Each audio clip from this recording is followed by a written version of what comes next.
Okay, let's do this. Hello YouTube, in today's video I'm going to be sharing my experiences traveling through two very popular tourism destinations, Guatemala and Mexico. These are both countries that I love. I've been to each of them multiple times now, so I have a lot to say. I also made some little notes for this video, so I am prepared. Let's get right to it. So first of all, let's share a little bit about the history and culture. Whether you paid attention in history class or not, you probably are aware that Mexico and Guatemala came from the Spanish Empire. Like these were parts of New Spain that were being conquered by the Spaniards around the same time in history. Because of that, you see a lot of similarities, you know, the same style churches, the same style architecture, similarities in terms of the food.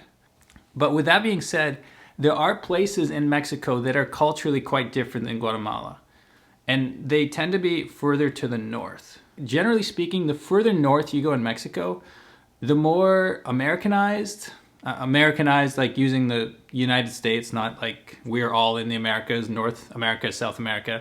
I know some people like to point that out. The further in Mexico, the closer it is geographically and culturally to the United States. Whereas in South Mexico, you still have that traditional, more indigenous, more pre-Hispanic tradition, which of course runs all through Guatemala. All right, let's move on to food. And food is one where, to be honest, I gotta give Mexico the edge. And this is a bit unfair to Guatemala because, like, let's remember, Guatemala's population is small. It's only about 17 million people. I should double check that. Guatemala population, yeah, 16.86 million people. I mean, it's not a large number. Mexico City, the metro region, has more people than all of Guatemala. And so what you have in a country like Mexico is you have all these different states with their own culinary tradition.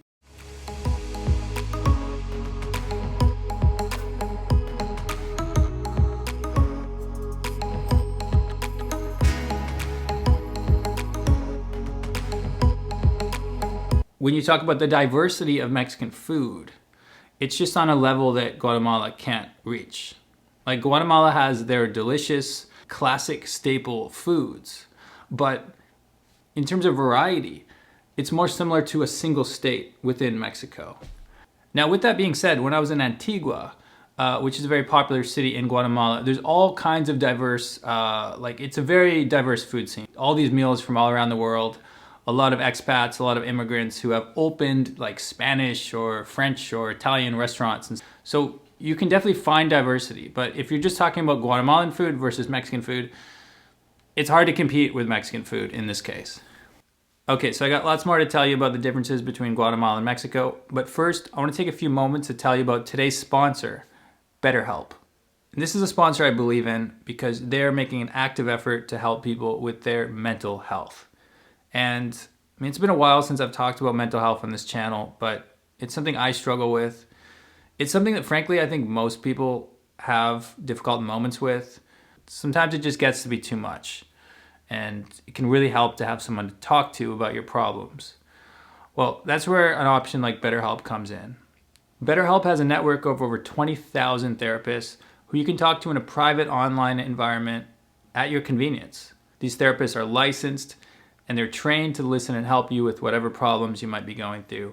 How it works is you fill out a questionnaire, and then in under 48 hours, they're gonna match you with a therapist who can help you with your specific needs. And if you ever need to change therapists, it's no charge, it's available anytime.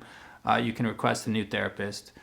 And when you're actually talking with them, there's a few ways that you could do it. There's video calls, there's phone calls, and you can send unlimited messages as well. So far, over 2 million people have taken charge of their mental health using BetterHelp. BetterHelp, H-E-L-P, not better. Sometimes it sounds like better health. BetterHelp.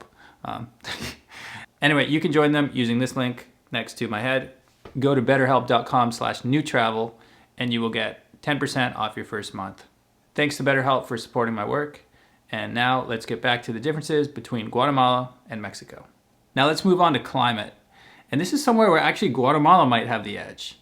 Again, Mexico is a huge country. Like there's places that are really, really hot, like pretty much all the time, like Merida and like a lot of the beach towns are just crazy hot.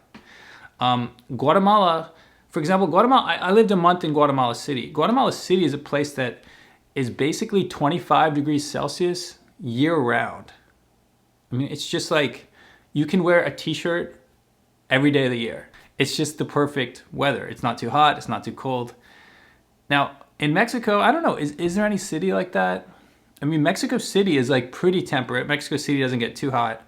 But in the winter, I mean, it doesn't snow, but it almost gets cold enough. Like some nights it's like 2 or 3 degrees Celsius. And if you don't have a heater, like no one in Mexico City has heaters, suddenly you're shivering all winter. I never had that problem when I was visiting Guatemala. So I would say Mexico, like you need to be a bit more aware of what season you visit. If you are going to a beach town in the summer, you're going to be boiling. If you're going to like somewhere at higher altitude, like Mexico City or Querétaro, in the winter, you're going to be freezing. Just plan it a bit more if you go to Mexico. In Guatemala, it's, I mean, unless you're climbing a volcano, I guess.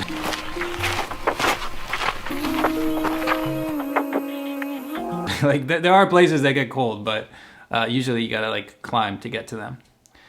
Now, I want to briefly talk about ethnicity and the population data. So this is something I kind of hinted at before when I was saying that Guatemala has that indigenous tradition.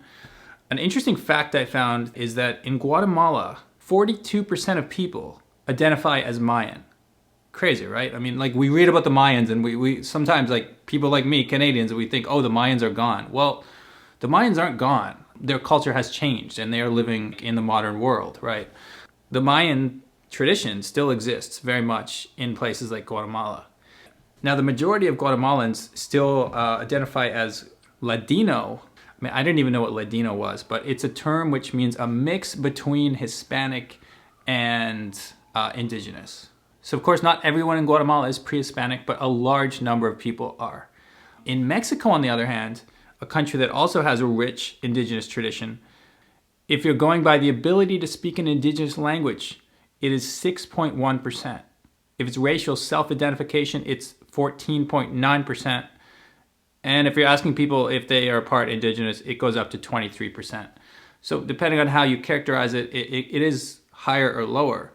But that's nowhere near the 46% we have in Guatemala. A couple other fun facts here. Mexico has a history of people from Lebanon, like the Middle East.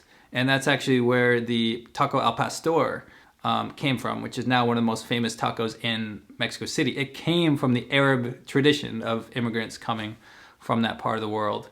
And also in Guatemala, something I just realized recently is there's actually an Afro-Guatemalan community. They're living more on the coast of Guatemala, closer to the Caribbean. All right, now let's talk about a big one for travelers, cost of living. And this one is actually surprising. You would imagine, you know, two culturally similar places, maybe the cost is about the same. But in fact, Guatemala is significantly more expensive. Some websites saying that Guatemala is 36.4% more expensive.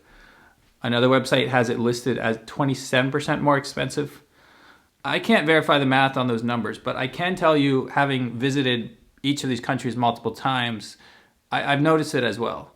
And I don't really know why. Like, I can't actually tell you how Guatemala got to be more expensive. I can tell you a neighboring country, Costa Rica, is also very expensive. And it's a shame because it's not like the average Guatemalan is making a lot of money. And so for the locals there, it's not a good thing that their cost is this high. In fact, I have a friend who lives in Guatemala and she was telling me about how she's always shocked at the price of coffee in Guatemala, given that they're a coffee producing country. And, you know, sometimes you're paying 20 quetzales just for a basic cup of coffee, which is, you know, it's like $3. That's like Canada prices, and Canadian salaries are quite a bit higher than the Guatemalans. So yeah, I haven't figured that out. If anyone from Guatemala knows what that's about, let us know in the comment section. One more thing I forgot to mention when I was filming this video. There are certain places in Mexico where the gringo pricing is very much in effect. Tulum. Excuse me.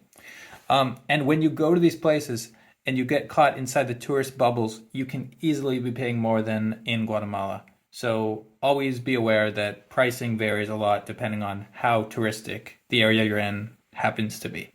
Finally, I just want to share a few thoughts on what are the biggest attractions in each of these countries. This will give you an idea maybe which country is better for you.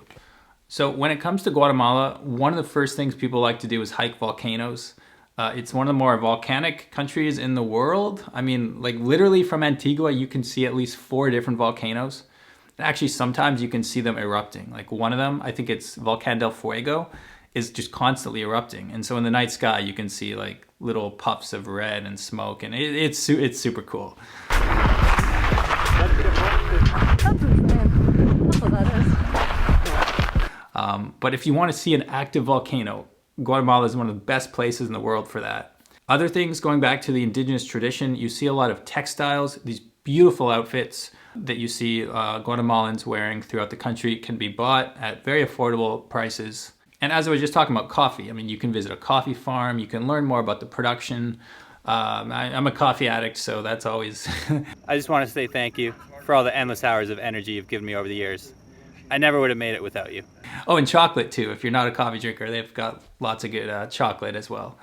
And finally, the nature. When I think about Guatemala, I think of nature. I think of the beautiful lake. I think of the jungle, which take a bus ride through the country. Frankly, it's mostly jungle. Like Guatemala is mostly jungle, as well as some coast and some cities. But I think of a green, very, very biodiverse place. So if that sounds like what you're after, Guatemala is a good pick. Now, Mexico has green jungles as well, don't get me wrong. But I think when most people travel to Mexico, let's be honest, the first thing they think of is the beach. Mexico is blessed with just huge varieties of beautiful coastlines for pasty-skinned Canadians to get sunburned as they lay in the sun. Another big thing, food. Obviously, I gave the advantage to Mexican food. So I think if you are a foodie and you want to, or if you like to drink, I mean, mezcal, tequila, it's just food and drink is one of the joys of visiting Mexico. And prices are getting more expensive, but you can still find some good deals if you get away from the tourist traps. Nightlife, again, Mexico. I mean, like, don't get me wrong, Guatemala City, Antigua, you have some places to party. I mean, it's getting there. But in terms of variety, I would say Mexico is more of the party spot, and also luxury travel. When I think about very expensive 5-star beach resorts, yeah, that's probably more Mexico. Guatemala, again, it's more traditional, more natural. Mexico's got a lot of different sides, but you're talking about more like big cities, beaches, food, stuff like that. At the end of the day, both these countries are definitely worth a visit. And I mean, they're neighbors, so you could potentially visit them both on the same trip. It's not like they're opposite sides of the world or whatever.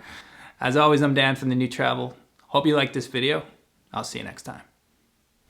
Peace. I don't know what I'm doing with my hands. Oh God. That was awkward. One day I will figure out this YouTube stuff. But not today. Why am I still talking?